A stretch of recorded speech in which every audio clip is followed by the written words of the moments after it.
Let's see.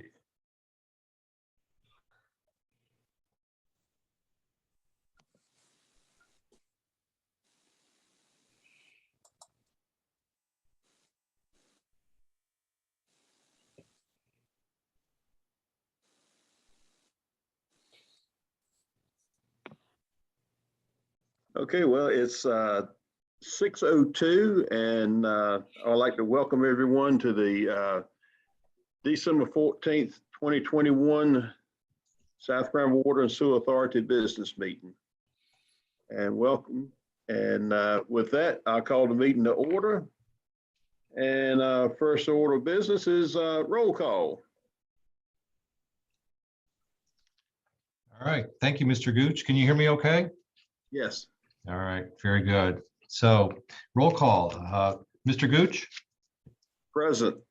Ms. Kaczynski, Present. Ms. Jordan, Present. Mr. Karen, Present. Mr. McKellar, Present. Mr. McLam, Present. and Mr. Mims. Apparently, Mr. Mims is absent this evening, Mr. Chair. Okay. And with that, we'll move on to our invocation. Vice Chair Kaczynski, would you lead us in our invocation, please? Thank you, Mr. Chair. Everyone bow your heads. Dear Lord, thank you for bringing us here together tonight again in one spirit of doing the best we can for the customers of CWASA.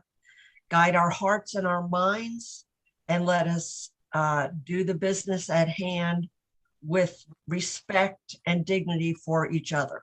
Amen. Amen. And if you will, join me in the Pledge of Allegiance. I pledge allegiance to the flag of the United States of America and to the And to the republic for which it stands, one nation, one nation, under God, under God, indivisible, indivisible, with with liberty and justice for all. Thank you. Thank you.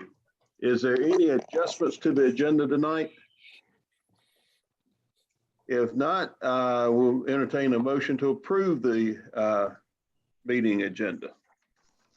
Motion to approve the agenda as presented. Second. All right. We have a motion and a second. Motion by Councilmember Linda Jordan and second by STEM Commissioner Kenneth McLam. Is there any discussion? If not, we'll call for a roll call vote. Ms. Jordan, Yes. Mr. Karen, Yes. Mr. McKellar, Yes. Mr. McLam, Yes. Ms. Kaczynski, Yes. and Mr. Gooch. Yes, Motion passes all in favor, Mr. Gooch. thank you. And now we move on to a review and approval of minutes from the November 9th, 2021 meeting. Now, trust everyone's had time to read and review these.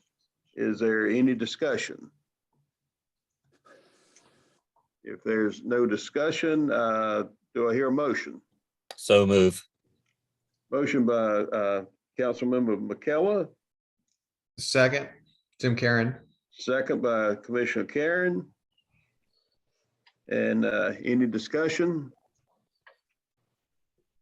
Then we'll call for a roll call vote. Mr. Stroya? Mr. McLam, Yes. Mr. McKellar, Yes. Mr. Karen, Yes. Ms. Jordan, Yes. Ms. Kaczynski, Yes. and Mr. Gooch. Yes. Motion And our passes. next item, oh, I'm sorry. It's all right. Moving too fast. Mr. Shroy, do we have any public comments tonight? We have no public comments received for this evening's meeting. Okay, thank you. And then we'll move on to item 8, board discussion items. And that's on page 8. I put this on the thing, yeah. Prior to each month's regularly scheduled board meeting, the South Cranberry Water and Sewer Authority board members are surveyed to see if they have any discussion topics for the upcoming meeting. Following the responses received for discussion items for this month's board meeting, Sequassa Board Chairman Jimmy Gooch, Granville County Representative, asked to have virtual meetings / in-person meetings discussion and have a discussion on returning to in-person meetings. And the second item is Board Vice Chair Kaczynski, City of Creedmoor Representative, recent state award of $35 million for infrastructure repairs and replacements. And if it's the board's pleasure, do we have any comments or any thoughts on virtual meetings versus in-person meetings when we want to return to in-person meetings? I'll make a motion that we go back into in-person meetings. Okay, we have a motion by McLam to go back to in-person meetings. Do I hear a second? Second. And was that, I'm sorry, Kaczynski's second motion. Okay, is there any discussion? And Mr. Schroyer, will you give us a roll call vote?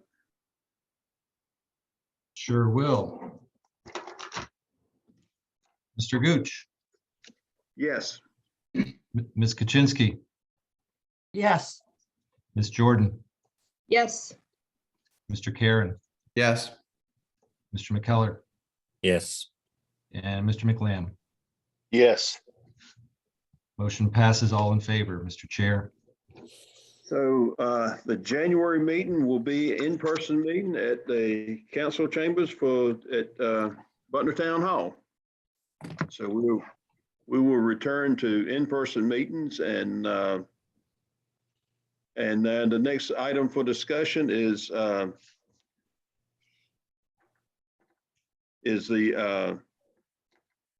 recent state award of $35 million for infrastructure repair and replacement.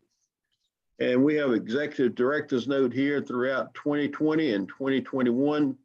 Representatives from Sequassa, including representatives elected and appointed officials from several Sequassa member governments, met with state legislatures and their staff to discuss Sequassa's infrastructure status and the need for financial assistance, focusing primarily on the I-85 sewer reconstruction project. Following the outcome of the board's discussion on the use of the $35 million grant from the state, a favorable motion by the board to use the $35 million state grant toward the I-85 sewer reconstruction project will allow Sequassa staff to move forward with the required state application to receive the money. Furthermore, with this action, Sequassa staff will be able to pursue the additional grants that we're seeking to fund the outstanding balance $15 million of the project. If the board desires, Mark Hanlett, our Sequassa utility engineer manager, can brief the board on the process and status of the application the state has provided to Sequassa to receive the $35 million grant and how this affects the timing of moving forward with the project's design work for CM Smith. And any board members want to make a statement on this, or? If Mark is prepared to present that, that would be outstanding, I believe. I mean, this was a huge win for Sequassa and the citizens of Southern Granville County as a whole. This is a game changer for us. It absolutely is. And again, this is a $35 million that doesn't have to come from the ratepayers. Yeah, absolutely. And this is dedicated towards this individual project to fund this individual project. We care about water, and we're about to finish a nearly $15 million water plant upgrade. So this is a separate and aside thing. We two different, one incoming, one outgoing. Yes. Yes, as I was kind of joking with the guys, we had some guys from the water plant at the luncheon today and the wastewater plant. And I said, we have the beginning and the end here. It starts at the water plant and ends at the wastewater plant. So, yeah, we're very thankful. The other thing, there's been some social media posts, and Scott has done a great job of answering questions And I mentioned it last night in the City of Creedmoor's meeting. The citizens need to know we're not getting a blank check for $35 million. We have to justify the spending to the state authority that grants us this money as we go along, and they will dole it out to us up to 35 million as we qualify for it. So it's not like there's going to be $35 million sitting in a bank account of ours that we can spend it anyway. Once it is directed to this project, that's exactly where it will be spent. And that's all I will have to say about it. I will let Mark do all the rest of the explaining, but I want to thank all the government officials and representatives from SIGWASA who worked very hard and tirelessly to get this and to see it through from start to finish. And I was overwhelmed the night the governor signed the budget, and I hope that the customers of SIGWASA are overwhelmed as well with what you all did with the assistance of the state representatives who pushed this through the House and the Senate to get this in front of the governor and for the governor to sign it when he signed the budget. But I just want to thank everybody involved in getting this done. It was quite a feat. I don't know from the history of SIGWASA. From what I've been told, I don't believe that anything's ever been accomplished like this. And I know our executive director, our attorney, and all the government and SIGWASA officials that put their time and effort into this. Great job, everybody. Great job. Thank you. Mr. Chair, may Yes, I just, and I appreciate the board's discussion on this topic this evening. The reason for my note was, as Ms. Kaczynski, Commissioner Kaczynski just focused on, we have a wonderful opportunity for this $35 million grant, and we do need to focus on how we are going to spend that. And we did lobby very hard to seek funding for the I-85 sewer reconstruction project. And you can see in my note that we're still seeking additional funding for the outstanding balance of 15 million on this project. Mark, if you want to briefly just give us an overview, because I believe in your presentation this night on the I-85 project, you also have some additional information. Is that correct? Yes, sir. And I'm more than happy to give some background information here. Okay. I will be somewhat brief on that, and if anyone has any questions, I'll be glad to answer those. So we have been in communication with the Division of Water Infrastructure, which is a division within NCDEQ.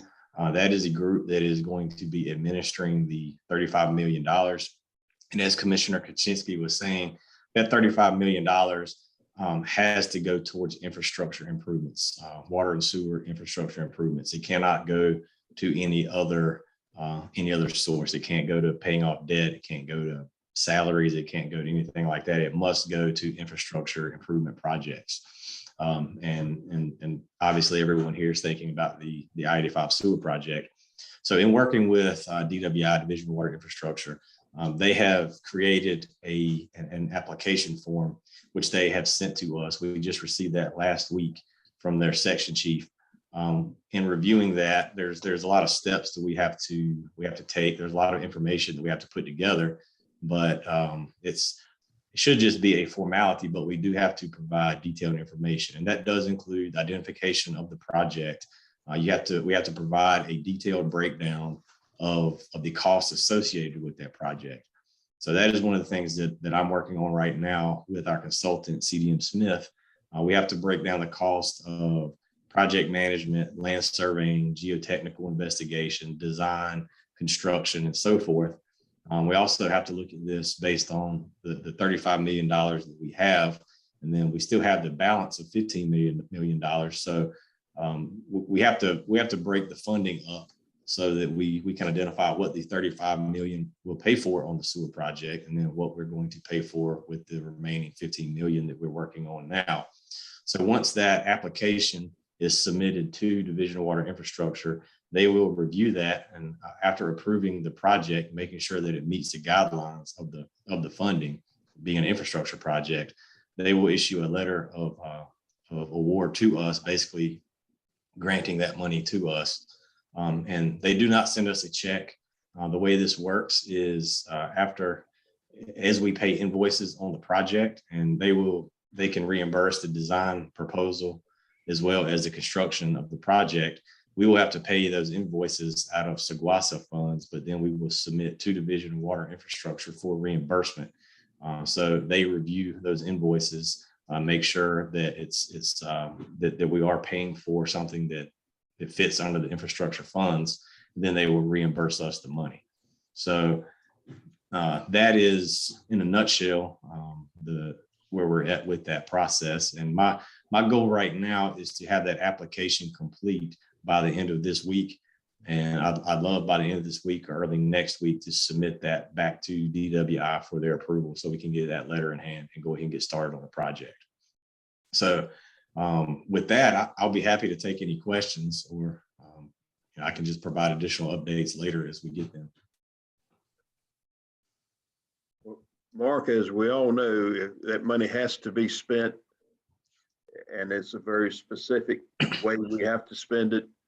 And we have to dot every I and cross every T, because that's the only way we can get the money. So we're dependent on you. Well, one other important point to this is the money, all $35 million has to be obligated by December 31st of 2024. And then all of the money has to be spent by December 31st of 2026. So that sounds like it's a long ways away, but that when you're dealing with large projects, that time can fly by. So, nobody that received money can sit on it for 10 years. We've got to be moving on it right now. So Mark, when we decide on to give the project to an engineer, we probably need to get a confirmation from them that they can complete it by that deadline. Is that right? The schedule that we have in hand right now, the preliminary schedule, we meet that. But it is good. tight, but we do need to be making progress soon. Okay. Thank you, Mark. Yes, sir. And if the board members will indulge me just a couple of minutes here. And, I want to thank everyone involved for helping us get this $35 million ARPA funds from the state. It was a monumental undertaking. And Commissioner Kuczynski, you mentioned this was the largest. This is by far the largest. The only other grant I remember getting was we had a $500,000 grant from the state to do a sewer study.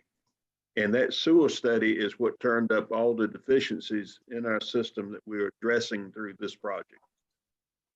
And I have to say a very special thank you to State Representative Larry Yarborough. Not only did he listen to us, he saw our needs and he felt our needs. And thank you for putting this money in the state budget. I'll never be able to thank Representative Yarborough enough for all he's done for SAGWASA and Gravel County. And thank you, Attorney Jim Wren. And thank you and your law firm for supporting this and working with the lobbyists, not only to get the money in the budget, but to keep support for the money throughout the whole budget process. And, thank you, State Senator Mike Woodard, for supporting SAGWASA and supporting the money for SAGWASA in the budget. And thank you, Governor Cooper, for signing the budget. I know you didn't sign it for SAGWASA, but it certainly, by you signing it, it certainly did help us, and we appreciate it. And thank you to Commissioner Russ May, County Commissioner Russ May. He contacted Senator Tillis's office, arranged meetings, and he gave us the opportunity to make presentations so we could get support from the senator and his staff. And that should pay dividends in the future, that relationship. And thank you, County Commissioner Tim Karen, for keeping in touch with Representative Yarborough and using your resources to keep this on track and keep in touch with Representative Yarborough. And thank you to all of our board members for the support and help with this process. It's been a monumental task, and we needed everyone. It took all of us to get this done.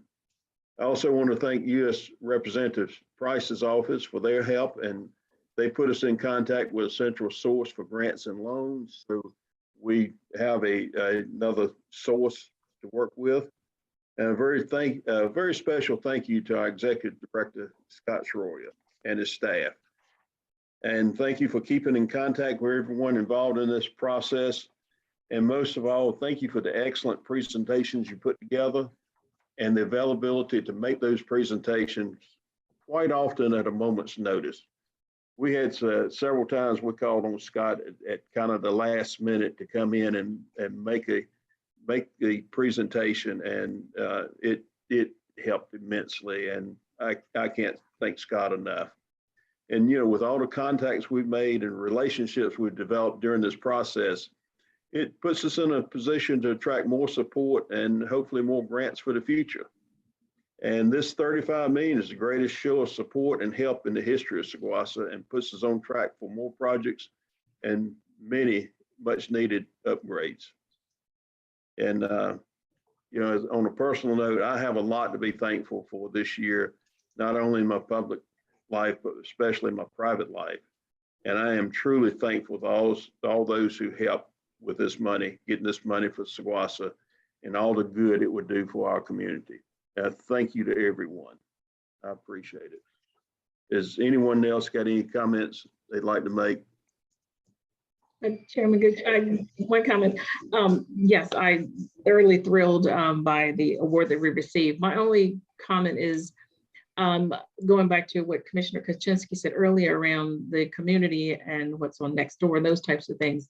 Are we placing any information on our website, or how are we communicating or sharing this to our customers so that they have a true understanding of what this process is and how things will flow? Because, you know, some people may be aware of it, some may not, but I was just wondering what's our process or plan to communicate and share it with our customers.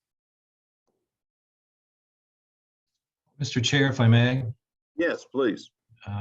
You know, my position also allows me to be the communications manager for the organization. And we have, number one, put out a lot of information in terms of press release, if you will, regarding the $35 million grant from the state and what we want to use it towards as far as infrastructure. And there has been some discussion from a few of our customers in terms of what is our focus going to be. Water, sewer, both, you know, those type of things. And there's also opportunities in the future for us with additional infrastructure money that we'll be able to use on our infrastructure. So we will continue to support and the thanks that we have for the $35 million grant as mentioned this evening.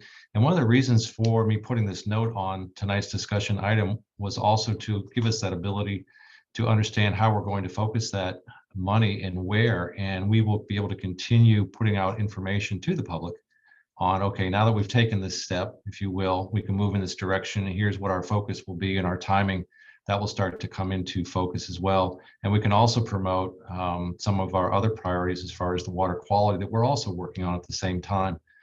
We have talked about those. So we will continue to push out that information across our website and put news releases out there as we continue to move forward. Thank you. Thank you. Jim? I just- Moran? Yeah, I just wanted to say, I wanted to thank my partner, Dana Simpson, on this. He really went to bat, and he and Representative Yarborough worked well together to push this. And of course, we thank the rest of our legislative team as well. But Dana and Representative Yarborough really went to bat to make sure this got where it needed to be and stayed in the budget. So I just wanted to recognize his efforts on this. Thank you. Thank you. We want to make sure everyone's recognized for their efforts. And yeah, I'm sure I've missed some people, but we want everyone to know how appreciative we are. Is there any other comments? If not, our next item for business is Item 9, our fiscal year 22-23 budget preparation task rather, and we have a tentative meeting scheduled. Mr. Schroyer, would you handle this for us? Oh, I sure will. Thank you, Mr. Chair. So speaking of budgets, our staff puts in a lot of time preparing our budgets for our next fiscal year, as well as do our board members and finance committee members getting us ready for our next fiscal year. So I wanted to present this evening our tentative meeting schedule for our FY22 and 23 budget preparation tasks. And you will see on the chart below in the table some of the tasks we have lined out and the target dates for those December through January, February, and March, and so on and so forth, allowing us to have the required public hearing in April of 2022, and then looking forward to having the board review and consider adopting the budget at the May 10th meeting. And if they don't do it at that meeting, prior to the end of the fiscal year and the beginning of the next fiscal year, we have an opportunity in June as well for the board to adopt the budget if not passed at the previous meeting. The reason I mentioned this evening is that we have some finance committee meetings that we need to schedule coming up in February and March. And I just wanted to bring this item to the board's attention again this evening and seek the board's input and consensus on any modifications that you may offer to the schedule. And if there are none this evening, then I will just move forward with actually scheduling, getting in contact with our board chair on the finance committee, which is Ms. Jordan, and also Ms. Kaczynski is on that finance committee as well. And then we will set up those meeting dates and times and also post those public meetings. Thank you, Mr. Chair. Thank you. Any comments? Finance Chair Jordan, you? No comments. I appreciate Scott for preparing this, and I think it's, now is the time to get things in place. And so no, I'm all for making sure that we move forward and getting our dates together so that we can prepare for our budget approvals. Yes, thank you. And I don't hear any objections, so I guess move forward with it. Mr. Schroyer. Sure will. Thank you. Thank you, everyone. Thank you. Thank you, Scott. And item 10, item 10 is fiscal year 21-22 pay and classification plan, Fair Labor Standards Act classification update. Mr. Schroyer, would you like to handle this for us? I sure will. Thank you, Mr. Chair, and thank you, board. This is, as the chair mentioned, our classification plan, FY 21-22 FLSA classification update. A lot of information here on this page, and also a schedule on the following page that you see in your agenda here. And I guess that's probably the best place to start is just with the schedule here. Now, the board has seen this classification schedule earlier this year. This is what the board approved in terms of the grade, the status, the classification, and the rest of the columns here as far as hiring range, minimum, midpoint, and maximum. What is new to this chart is the status column here for N and E, representing non-exempt employees in terms of their status and exempt employees in terms of their status. So basically what I'm asking the board to do this evening is basically to approve this classification chart representing the status of all of the positions that we have within the organization. And what I've highlighted for you on these schedules in yellow are basically, we had a new position for social media and communication specialist that the board approved previously, but I had not created a status for that officially and had the board approve it. The HR manager previously was in a non-exempt position, and we'd like that to be an exempt position due to the duties of that position. And I think I had one more position on here. Oh, yes. The board previously approved the assistant director position for utilities operation and finance, and that did not have a status classification with it as well. So you'll see the key at the bottom of the chart here. We have E for exempt and N for non-exempt.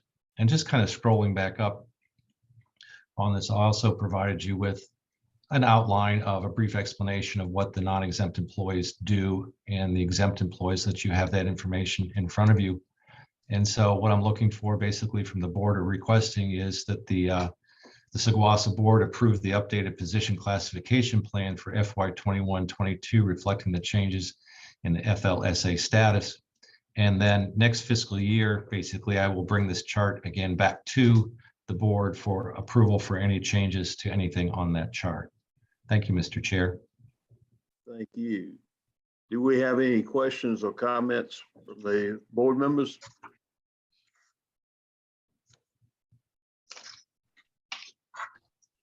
Well, if not, we entertain a motion. Motion to approve. Motion to Second. approve by Lamb, second by, was that, Jordan? okay, second by Jordan. Yes. Any discussion on the motion? If not, Mr. Royer, will you give us a roll call vote? Mr. McLamb, Yes. Mr. McKellar,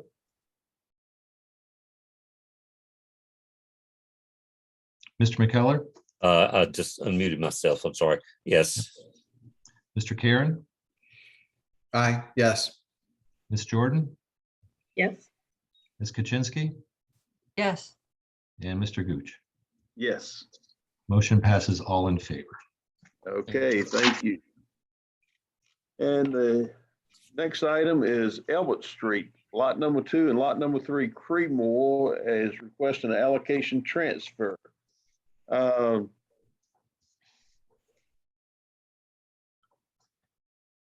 go ahead and get started on this. So. All right, thank you. Item 11 is an allocation transfer. In October of this year, 2 allocation request forms were submitted to Saguasa from Vicki Hicks Daniels, who is executor for the Betty Arnold Hicks estate, which is located at 703 Lake Road in Creedmoor. And that was for 2 newly created lots on Elbert Street. So in the image below, there's 2 lots on the rear of that property, or that the large vacant area on the rear of the property that was subdivided into 2 lots and approved by Creedmoor. Those lots are deeded. The 2 newly created residential lots were the result of the division of existing property. Below that, both previously approved allocations for sewer and water are for 1 3-bedroom single-family home. In accordance with Saguasa's allocation policy, each request was reviewed and ultimately approved by Saguasa. The following total fees were paid on October 22nd, and these include 2 engineering review fees for the allocation request at $250 each, for a total of $500. And then the system development fees for both lots were paid. $55.48 is the total for the water and sewer system development fees, and both were paid for a total of $11,096. The subject properties that are called Lot 1 and Lot 2 are under contract to sell with a scheduled closing date of January 14th of next year. The buyers and the seller have requested that the previously approved allocation be transferred from the current owner to them. In terms of the allocation transfer, the current Saguasa allocation policy basically says that there's no property right granted. The grant of a water and sewer allocation by Saguasa does not create a property right in the allocation. The allocation shall be granted to the person or entity making the request and shall not be transferable to another person or entity without express consent of the Saguasa board. So the recommendation, Saguasa staff recommends the previously approved allocations held by Betty Arnold Hicks estate for Elbert Street, Lot 2 and Lot 3 Creedmoor be transferred to each buyer. The water and sewer allocations for 2 3-bedroom single-family structures, which is equal to 264 gallons per day each, should be transferred contingent on the submission of the recorded deed after the close of sale. The schedule for this, should the board approve this request, a letter will be provided to the potential buyers stating the allocation transfer is contingent on the submission of the recording deed, and the closing date for both is January 14th of 2022. That's a typo there. Financially, the engineer fees and system development fees for the subject allocation were paid in October of this year. The allocation transfer will have no financial impact on Saguasa. Okay, thank you. So, well, also included with this, we've got the allocation transfer request from both the buyer and seller included with this item. And the final recommendation, the executive director recommends the board approve the transfer of the previously approved water and sewer allocations for Elbert Street Lot 2 and Lot 3 from the Betty Arnold Hicks estate to the new property owners contingent upon submission of the recorded deed after the close of sale. Okay, thank you, Mark. Appreciate it. Any questions, comments from board members? If there are no questions or comments, then we'll entertain a motion. So move. We have a motion by McKellar. Do I hear a second? Second by Lamb. Any discussion on the motion? If not, we'll have a roll call vote. Mr. McKellar, Yes. Mr. McLam, Yes. Mr. Gooch, Yes. Ms. Kaczynski, Yes, Ms. Jordan, Yes, and Mr. Karen. Yes. Motion passes all in favor, Mr. Chair. Thank you. Thank you. And now we'll move on to item 12, collection and distribution system monitoring upgrade, contract award. Mark, are you going to handle this for us? Yes, sir, I am. So this item, I'm pretty excited about this one. So Seguasa currently has 48 wastewater pump stations, 5 raw water pump stations, and 7 water towers as our remote sites throughout the service area. Most of the infrastructure has alarm communication systems that's set up on 2G and 3G cell phone technology. The existing alarm systems and monitoring are currently provided by 2 companies, which are Rayco and Custom Controls. And these systems were installed years ago within the various municipalities. So right now, STEM and Butner are under the Rayco controls, and the Creedmoor system is under Custom Controls. And currently, on average, Seguasa pays the current monitoring companies an annual fee of $15,000 for the alarm monitoring and notification services. So Seguasa was notified in June of this year that the 2G cell phone supported equipment installed across the service area was not going to be supported by the national cell phone carriers beyond early 2022. Thus, if this schedule held true, Seguasa would be without alarm monitoring services on over half of our sites. Of the 60 stations that are currently being monitored, 31 of those sites use that 2G technology, and the remaining cell phone communication technologies do vary. Based on the information regarding the 2G systems with consideration to the limited monitoring and alarming technology provided by both Rayco and Custom Controls, we discovered through financial and technical analysis of newer equipment and systems that it would be more cost effective and highly advantageous for us to invest in better technology to provide real-time data monitoring, alarm, and future SCADA integration into the SCADA systems at the water plant and wastewater plant. Based on that, we determined it was time to modernize our equipment under one single vendor and issue a request for proposals for the collection and distribution monitoring system upgrades. So October 13th of this year, we issued an RFP, request for proposal, for the collection distribution monitoring system upgrade project. The RFP was sent directly to multiple service providers. It was advertised with the NC Department of Administration Hub website and also on the Seguasa website. So we tried to get it out to make it visible to as many folks as we could find. Pre-bid meeting was held on October 20th, and subsequently two addenda were issued on October 26th and November 3rd. The bid opening was held at 4 p.m. on November 12th, and 4 proposals were received. Results from that bid opening are shown in the table below, with the lowest bid being provided by Data Command for roughly $151,000, all the way up to the highest bid being Custom Controls at $634,000. After reviewing the proposals received, Seguasa staff determined that the lowest cost proposal submitted by Data Command met the full specifications listed in the RFP. The Data Command proposal of $151,320 includes $129,000 hardware installation and about $22,000 for annual monitoring alarm service. The monitoring alarm services will be recurring annual cost to Seguasa. So the communications hardware and technology being installed by Data Command is based on 5G future adaptable LTE technology, meaning that unlike current technology, the future adaptable technology will allow for easier, lower cost migration to future generations of cell phone technology. Recommendation: Seguasa staff recommends a hardware replacement and service contract for the collection and distribution monitoring be awarded to Data Command. Schedule for this, following board approval, a contract between Saguasa and Data Command will be executed. The 31 sites with obsolete 2G hardware will be upgraded first with a target completion date of January 31st of 2022. The remaining sites are scheduled to be upgraded by March 31st, 2022. Financially, due to the timing of the notification of the 2G obsolescence in June of 2021, the following FY 21-22 budget approval by the Board of Directors, the budget amendment is required for this project to proceed. As such, a budget amendment will appear as a separate agenda item at this meeting. Should the board not approve the contract to Data Command, the budget amendment will not need to be considered. Included with this is the proposal provided by Data Command. We've got two folks from Data Command here, which you spoke to, I guess you saw earlier at the meeting. They could answer any questions about the hardware or software if we have them. Final recommendation, the executive director recommends that Saguasa Board of Directors award the collection and distribution monitoring system upgrade project to Data Command based on their proposal submitted to Saguasa on November 12th, 2021 in the amount of $151,320. Okay. Thank you, Mr. Hamlet. Yes, sir. And, any board members have any questions or comments they'd like to make? If not, call for a motion.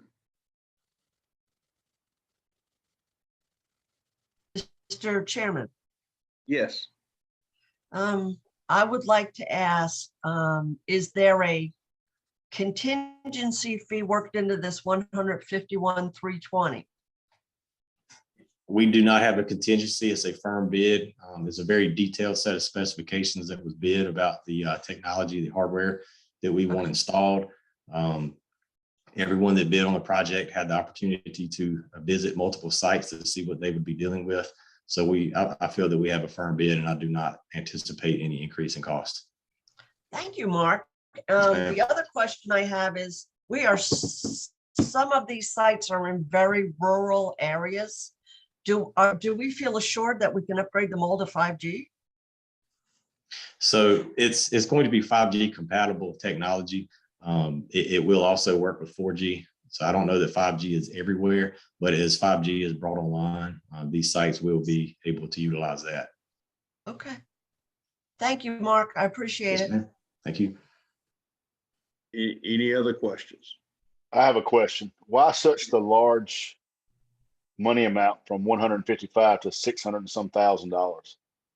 So the two lower cost options use cellular technology, and the higher priced options use radio frequencies. And the radio technology just is a more expensive technology. Cellular is much less expensive. Thank you, Mark. Yes, sir. Any other questions, comments? Yeah, this is Linda. Just wanted to confirm, so the upgrade, the first 31 sites will be completed by January 2022? Yes, ma'am. Okay, because it says 2021, so I knew it was 20, just wanted to make you aware of that. That's me typing too fast and not catching it when I. That's all right. Just wanted to confirm it is 2022. 2022, that's correct. Okay, thank you. Thank you. Any other questions, comments, concerns? I'll make a motion that we move forward with this action. Okay, we have a motion by McLam. Second, Lord, no second. I'm sorry, who? everybody seconds it. Everybody. Somebody give me one name. Linda Jordan. Yeah. All right. I was gonna let someone else take it if they wanted to. We have a motion and a second. Is there any discussion on the motion? If not, Mr. Schroyer, will you give us a roll call vote, please? Mr. McLam, Yes. Mr. McKellar, Yes. Mr. Karen, Yes. Ms. Jordan, Yes. Ms. Kaczynski, Yes, and Mr. Gooch. Yes. Motion passes. All in favor. All right. Thank you. I done lost my place here. Here we go. All right, we're down to item 13, budget amendment number 4. Mr. Balmer, you with us and ready to walk us through this? Yes, sir. Good evening. So Good evening. you have in the agenda package 2 budget amendments. We'll start with budget amendment number 4. This budget amendment, of course, is for fiscal year 21-22. It appropriates additional budget for repairs and maintenance at the wastewater plant due to some large unbudgeted, unexpected repairs. It also reallocates some interdepartmental budgetary line items from the pump station department to the sewer line utilities department for emergency rental of pumping equipment for a recent repair emergency at one of the pump stations. There's supporting documentation that goes into that a little deeper. You see before you that you've already approved 3 previous budget amendments fiscal year 21-22, and that total is $6,430,910.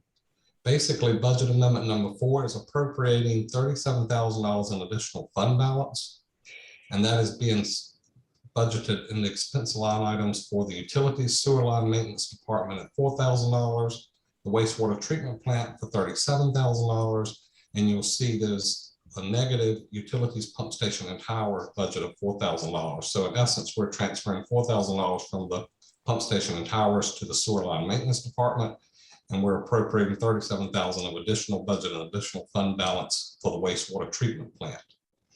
The recommendation is the executive director recommends the approval of budget amendment number 4. I'll answer any questions you may have. Okay, do we have any questions from board members?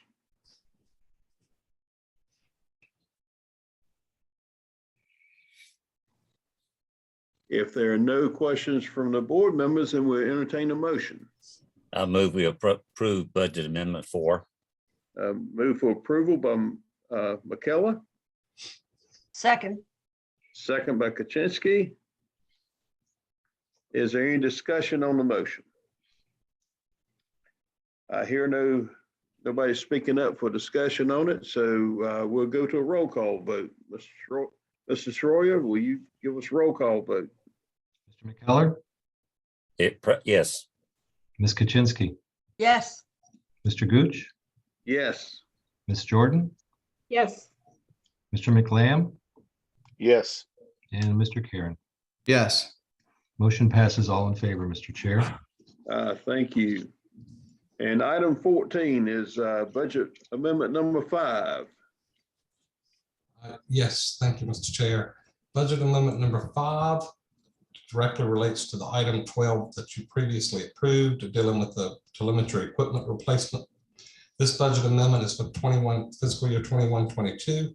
It appropriates, and I will highlight the fact that it's appropriating designated capital improvement fund balance, not operating fund balance, for replacement of the telemetry equipment at all the pump and lift stations and towers to a single provider data command, and reallocates some existing repairs and maintenance operating budget to cover the 6 months of the monitoring services. You see in the summary that you've already approved 4 budget amendments with the one tonight, totaling $6,467,910. The essence of the budget amendment is we are appropriating from designated fund balance $129,120. That is for the equipment mark outlined in that previous item.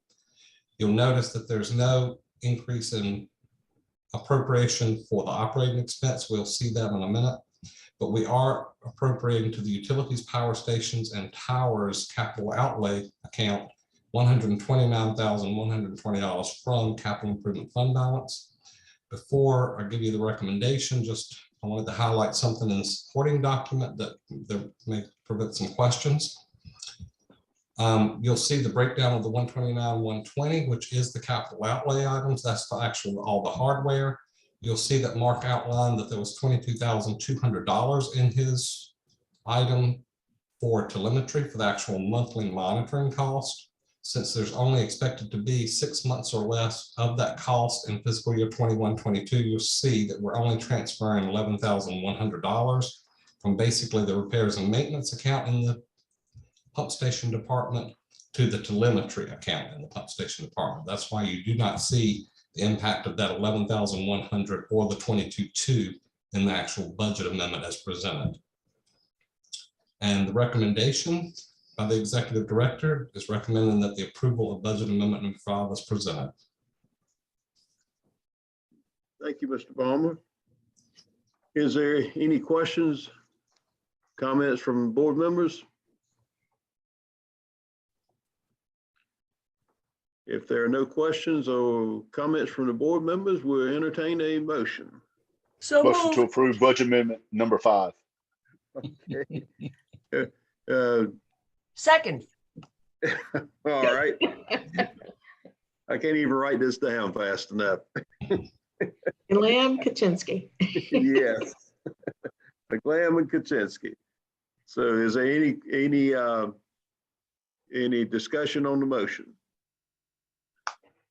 If not, we'll call for a roll call vote. Mr. Soroya? Mr. McLamb, Yes. Ms. Kaczynski, Yes. Mr. Gooch, Yes. Mr. McKellar, yes, Mr. Karen, Yes. and Ms. Jordan. Yes. Motion passes, all in favor. Thank you. And now, item 15, project updates. Mr. Hamlet, you got some updates for us? I sure do. We're always looking forward to those. He's loading the presentations now. So- Okay, thank you.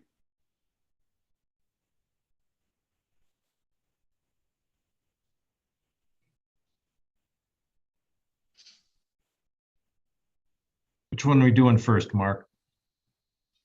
Either, if you want to start with I-85. Okay.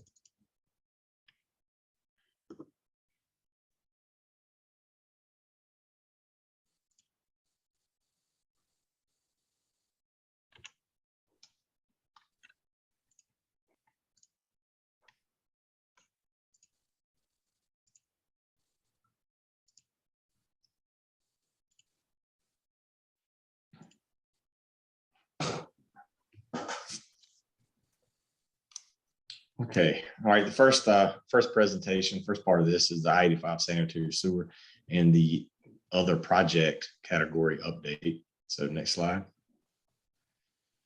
So just a summary of the past couple months and up ahead for the I-85 project.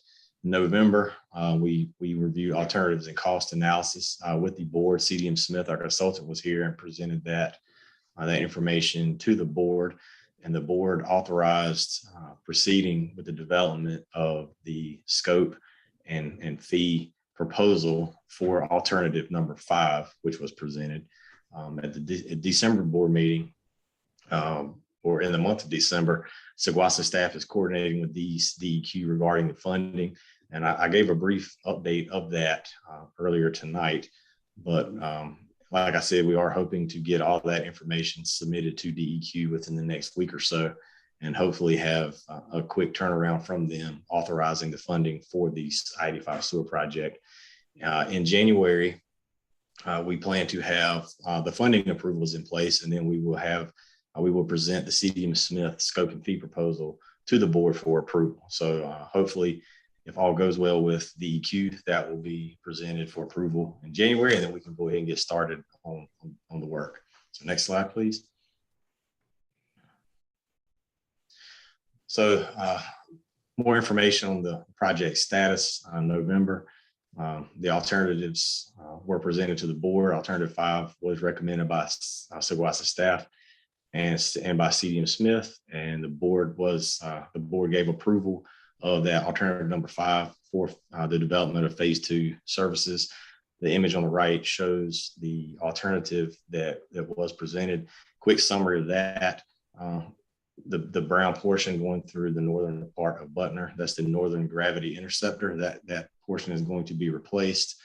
The red lines represent new force mains that will be installed.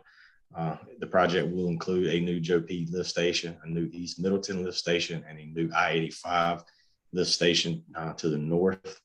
at the northern I-85 crossing. And then the yellow portion is the southern gravity interceptor that's going to be installed. Next slide.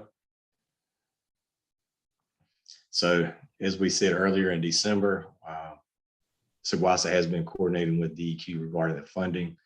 And like I said earlier, I presented that in detail earlier. So if you have any additional questions, I'll be glad to answer that. And in January, plan approval from DWI scope and fee will be presented to the board. Next slide.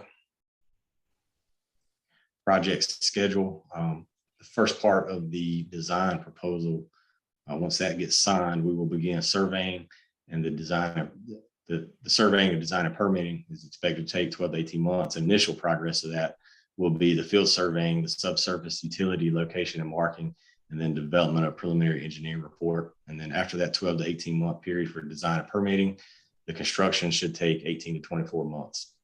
So if all goes well, this will all be complete prior to that December 31st, 2026 date where the funding must be spent. Next slide.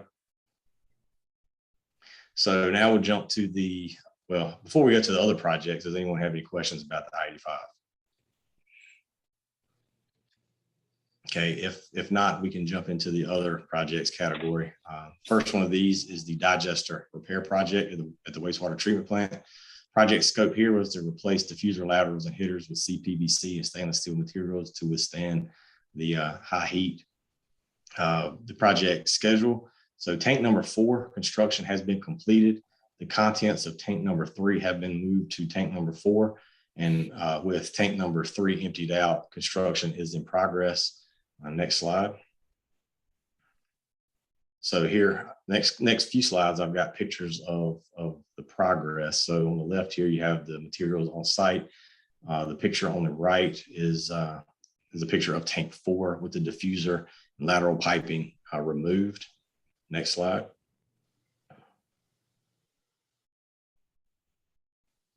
So these pictures are of digester tank number 4, but the repairs in progress. The left picture, you can see the new stainless steel piping going in. That warped PVC pipe that you saw on the earlier pictures is no longer there. That's the new pipe that's installed. The gray pipe is the CPVC with all the new aerators going in. These pictures they're still a little crooked, and this is just in progress, but everything is finished there. The other two pictures are just some pictures of the aerators. Next slide, please. So after we finished tank 4, we drained the contents from 3 over to 4. And these are pictures from tank 3. So you can see the condition of the pipes. You can see the warped PVC throughout. You can understand the need to replace this. Next slide.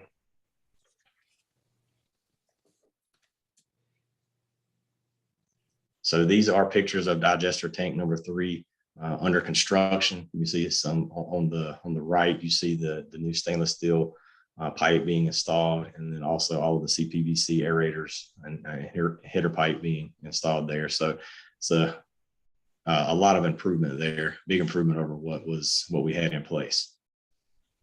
Next slide. So that was all of the digester. That was the digester update. So does anyone have any question or comments on that? Okay, we'll move on to the hydraulic water model. So the project scope for this, create a hydraulic water model of SWASA's distribution system with a focus on the city of Creedmoor. Results of this hydraulic model will aid in developing projects to fix any identified water quality deficiencies. Next slide. So the project schedule, September, we had received board approval to move forward on the project.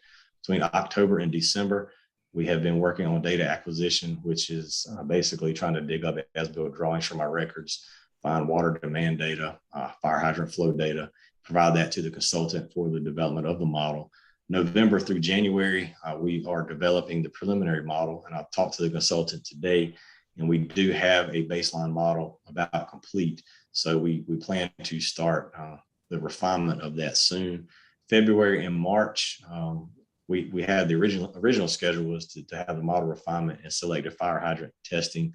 Those months, I think we're actually going to get a little bit of a head start on that. So I anticipate fire hydrant testing in January now.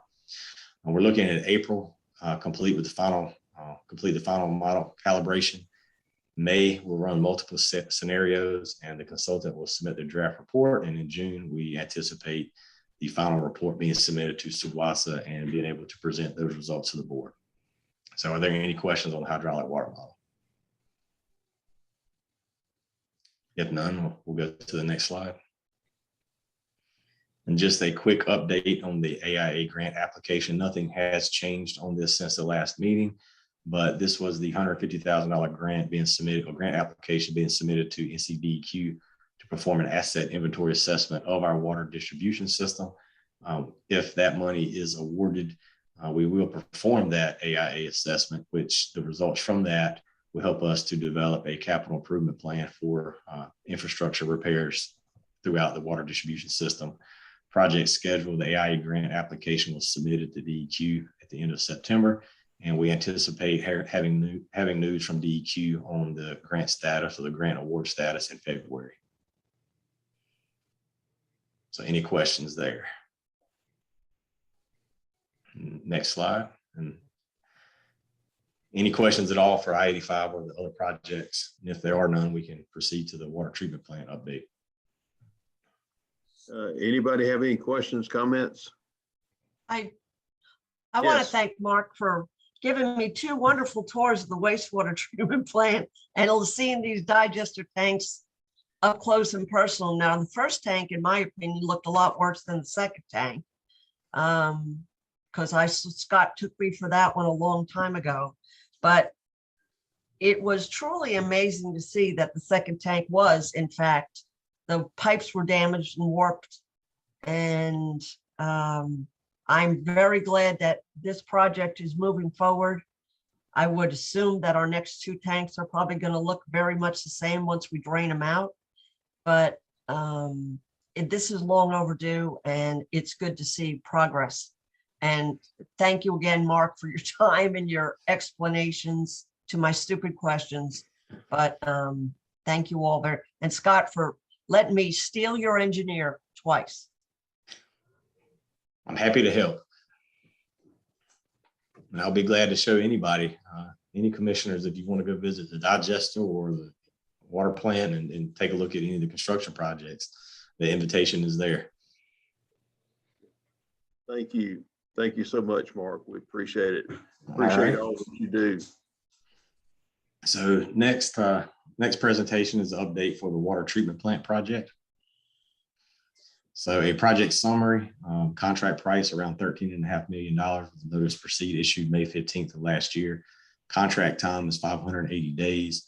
Scheduled substantial completion date is December 16th.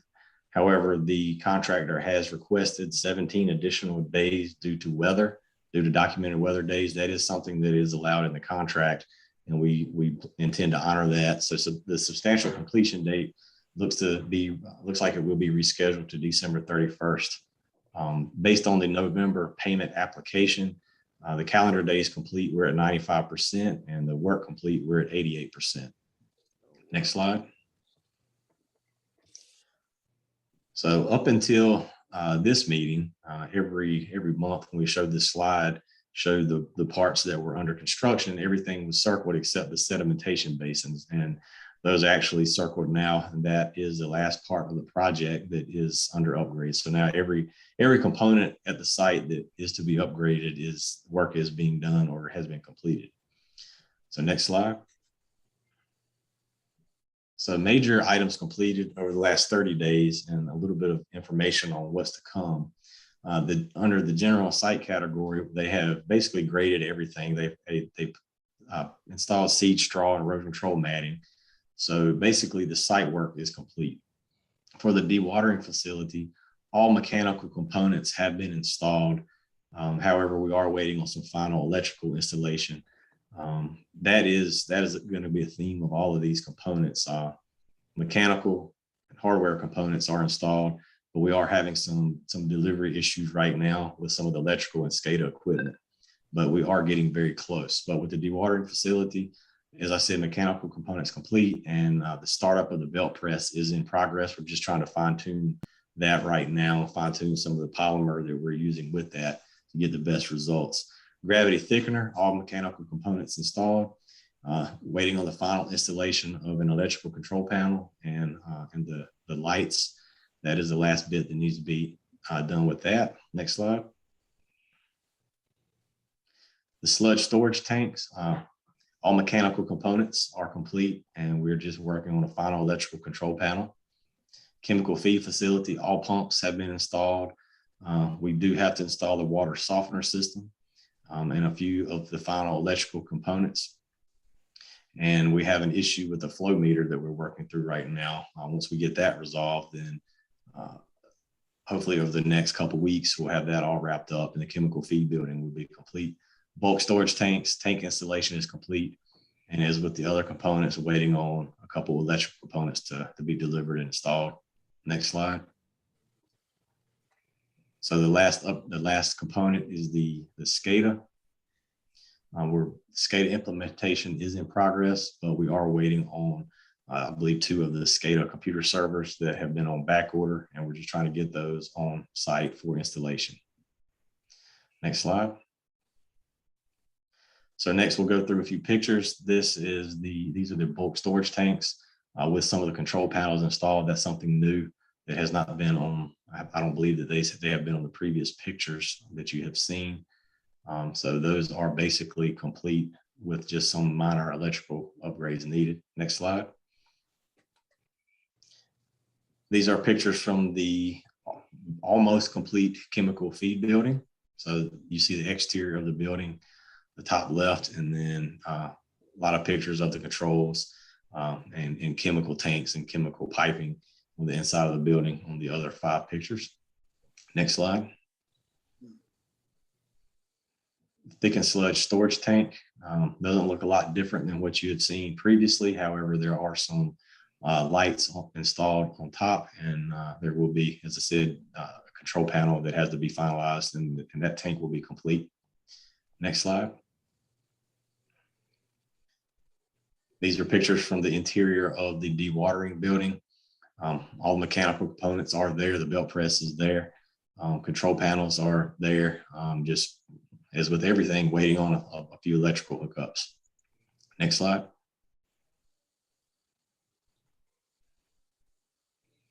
These are pictures of the gravity thickener, and as you can see, there is water and sludge in that, so we have been using that some. It is very close to being turned over to us. Next slide.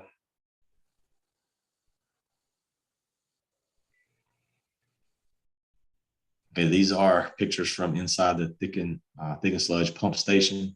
The left, just give you an idea. It goes down into the ground. There's about 3 switchbacks of stairs like that on the left. So that shows how deep in the ground it goes. And then pictures on the right show some of the pump equipment to take sludge from the gravity thickener up to the dewatering building. Next slide. So this is a picture of one of the sedimentation basins. It has been drained. These tanks are usually full of sludge, but this is tank number 5. The water's been drained, sludge has been cleaned and washed out. So the contractor is about to begin work on the interior of this basin. Likewise, tank number 4 is right behind. They have started draining it as well. So hopefully soon, within the next couple of weeks, 2 of the 5 sed basins will be complete. Next slide.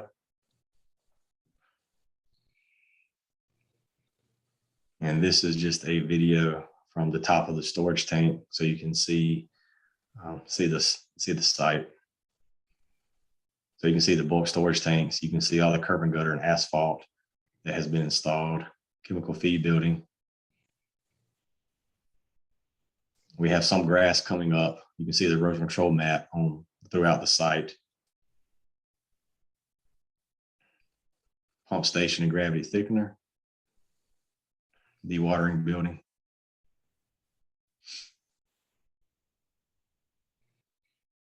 You can see some of the contractors, workers And 1 second, folks working on the sedimentation basin.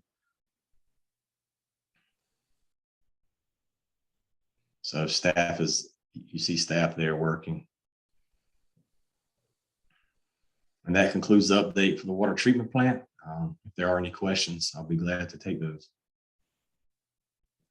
Anyone have any questions, comments?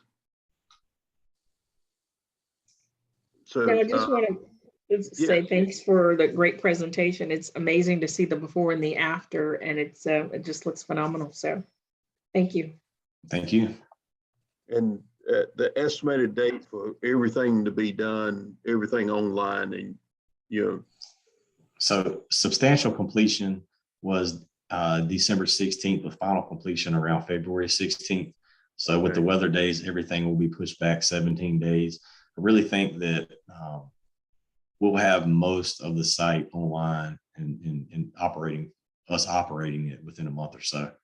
I still think those sedimentation basins may be the last thing to finish, which could be pushing towards the end of the final completion. But I do feel that everything will be good and in our hands by that final completion date, end of February. thank you. Any other? Mark, is there going to be some training involved in SCADA system upgrade when it's done? So one of the things that we're working to schedule right now is the startup of all the components on the site. That's everything from the mechanical equipment all the way to the SCADA system. So we're having a schedule with the suppliers, with the system integrators or system implementers, schedule training for all the equipment. So we are working with them just to train our water treatment plant staff on all the new components being installed. Okay. Okay. Is there any other questions for Mark? Well, thank you. Thank you for the Thank you. presentation, Mark. Yes, Looking sir. forward to getting this water plant project completed and 100% in use. Thank you.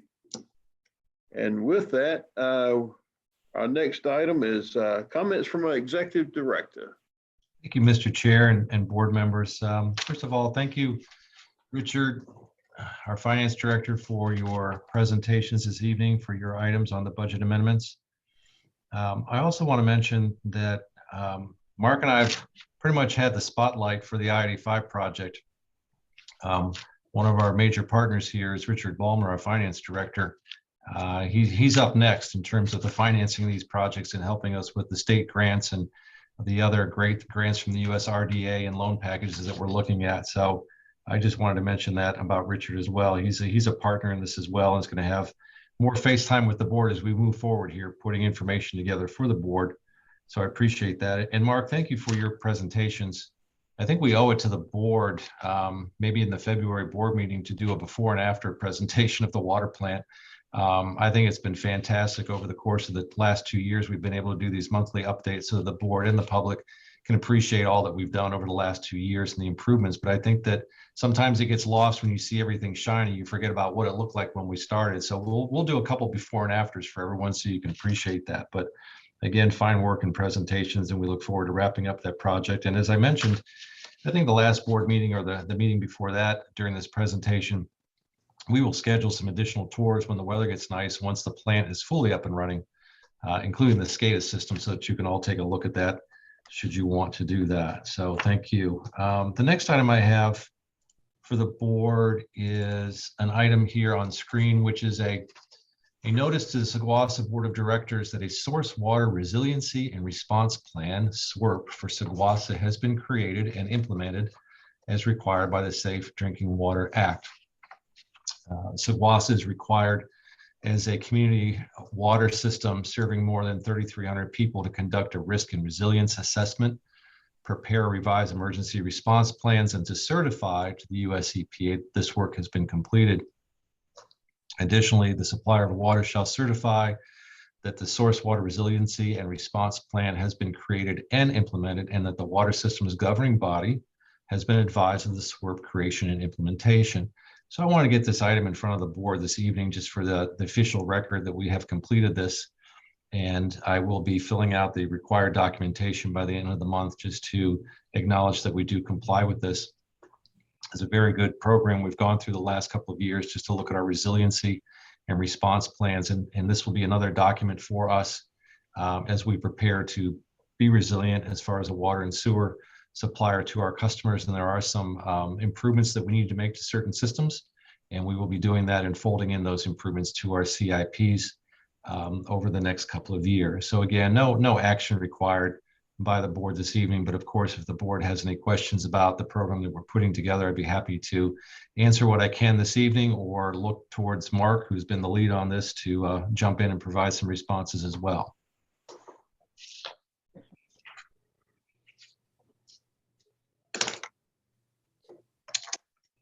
Okay, if I may, I will move on.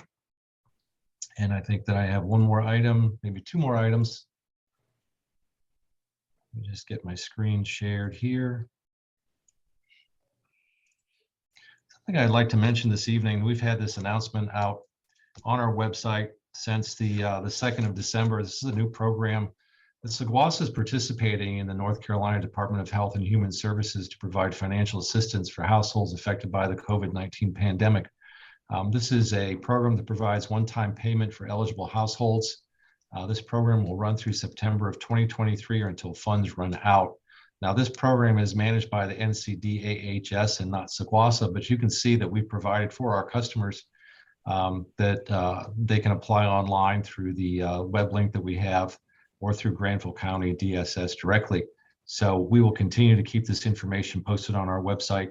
And as we get more information as far as participants, of course, we'll provide those numbers to the board just to keep you updated in terms of how many of our customers may be participating in this program. So a very good program, very worthwhile, and we hope that those that do qualify will at least apply for this important program.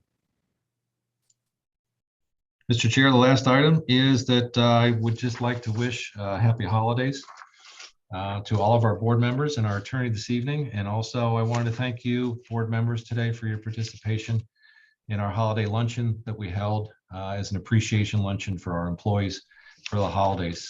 We had some great food today and music, and it was great seeing everyone. So again, I thank you for your participation. Thank you, Mr. Chair. Thank you.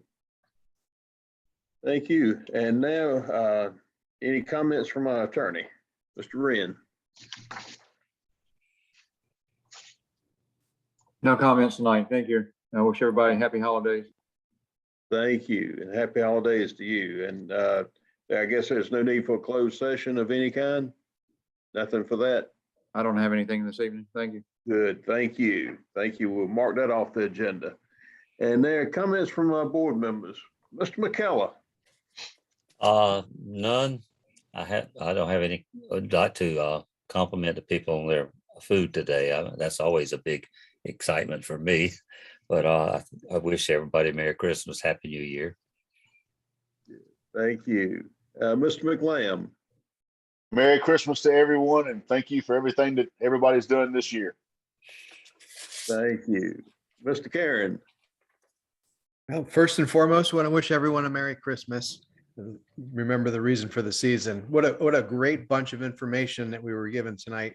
I'm tickled with the water plant, especially. That it's amazing to me. You know, I was off of this board for 7 years between 2010 to 2017 to come back and see the sewer side of things, how it changed in that time when I was away. But now to look at the water plant and how it was from that returning tour in 17 to what it looks like today is just absolutely amazing. And I think I jumbled my numbers earlier. We were talking about the 35 million. I said that the water plant was in the $15 million range. And I see again, I'm corrected that it was in the 13 and almost $14 million. So I apologize for being off on that, but it's hard to keep track with all these millions. So I appreciate each and every one of you. And again, wish you all of you a very Merry Christmas. Thank you. Ms. Jordan. Thank you. Just to say, I appreciate all of you, as Tim just said, and thank you to Scott and the staff for all the great work that you've done this year. It is phenomenal to see the great changes that have occurred. And it's, in the beginning, it seemed like it was taking so long, but now it's like it's going a little fast. So great work there. Happy holidays, Merry Christmas to all. Please be safe, and we'll see you back in January. Thank you. Ms. Kaczynski. Thank you, Mr. Chair. I'm going to echo all my colleagues' comments. I appreciate all of you. I am so proud of the accomplishments that we have made as a board this year, all the collaboration that we've done, and as Dr. Jordan says, the process seemed like it was forever, and now it is really moving, and we're almost at the end. Please take Mark up on his offer to go for a tour. We finished the wastewater treatment plant one day on one of the tours early, and he said, "You want to see the water plant project?" And I was like, "Yeah, let's go." And they were taking the sedimentation tanks down. And it was amazing because I didn't even realize they were being done. To see the stuff in person and to know that we're all a part of it, it made me very proud. And I hope that our efforts are shared by our customers. And I want to wish everybody a happy holiday season. Travel safe to those who will be traveling away. And I will see you all next year. Thank you. And yeah, I just want to say thank you to all the board members, to Attorney, Mr. Wren. Thank you so much for all that you do. Thank you, Scott. Thank you, Mark. Thank you, Richard. And thank all of you for the luncheon today. I thoroughly enjoyed that. I really enjoyed talking with the employees, and you know, you got to talk to some of the guys that when it's freezing outside and you have a water main break, they're out there working during the middle of the night. You know, it's nice to see them and recognize them and thank them for what they do. And you know, let's very thankful for all this happened this year. And I do have one little announcement here.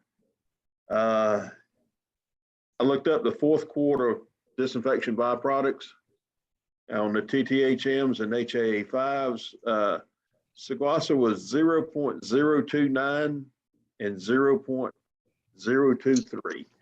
And many of you, have been around, and you remember when we went to the stage 2 disinfection byproducts, the stage 2 disinfection rules, and we had problems with the getting those numbers below the state levels, below the EPA levels. And now we're way below. We're right there. We're actually doing a little bit better in Durham this past quarter, a lot better than some others in the area. We're not quite where Owasso is. And, we had a little discussion about that today because of how they protect their water source. They don't even let it, no gas powered engines whatsoever allowed in their water source. It has to be electric. So, and they also protect it, the buffer around it. It's, they have the best numbers in the area. And, we, once in a while we get real close to them, and we're not that far off this time, but I want to thank all the people at the water plant, because this, and the distribution system, utilities department, they work very hard, and they help get us to these numbers. And hopefully with the completion of the water plant, we may be able to get a little bit better numbers and even improve some. So looking forward to that. And I want to wish everybody a Merry Christmas, Happy New Year, and thank you all for this past year. It's been incredible. I've enjoyed it. Thank you. And since there's no further, if there isn't any further business to come before the board, I'd call for a motion to adjourn unless anyone else has comments they want to make. So moved. We have a move by Dr. Jordan for adjournment. Do I hear a second? Second. Second by McKellar. Mr. Troyer, will you give us a roll call vote?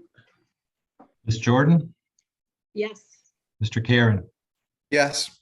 Mr. McKellar, Yes. Mr. McLam, Yes. Ms. Kaczynski, Yes. and Mr. Gooch. Yes. Motion carries, all in favor. Yes, sir. Thank you. With that, this closes out 2021. Thank you all, and we stand in adjournment till January 11th, Next year. 2022. Good night. Good All right. night. All right. Bye. Night. Good night, all.